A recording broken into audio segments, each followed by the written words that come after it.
عشرائے مغفرت۔ چاہے کتنے بھی آپ نیک یا متقی کیوں نہ بن جائیں، بہکنے کے چانس پھر بھی موجود رہتے ہیں، مگر انداز بدل جاتا ہے، شیطان کا وار بدل جاتا ہے، کبھی تقویٰ کے روپ میں، کبھی نیکیوں کے ضام میں، کبھی گرا کر، کبھی نہ اٹھ پانے کے خوف میں، کبھی اللہ کو کھو دینے اور گناہ پر رب سے مایوس کر دینے کے حربے سے۔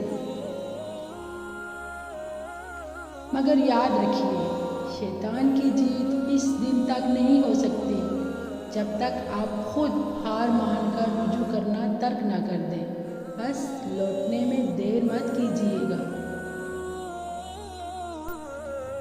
وہ رب تو انتظار کر رہا ہے کہ کب میرا بھولا بھٹکا بندہ، جو بندہ تو میرا ہے مگر شیطان کے بہکاوے میں آ گیا ہے، میرے در پر واپس آ جائے، میں اسے معاف کر دوں، اپنی رحمت سے ڈھانپ لوں۔ میرا اللہ تو کہتا ہے، اے ایمان والو، دوڑو اپنے رب کی مغفرت کی طرف۔ میرے بندوں سے کہہ دیجئے جنہوں نے اپنی جانوں پر ظلم کیا، میری رحمت سے مایوس نہ ہوں۔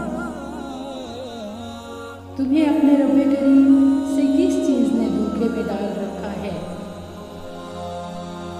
کتنی محبت ہے نا، گناہ کر کے آنے والے کو بھی اللہ رب العزت بار بار اپنا کہہ کر بلا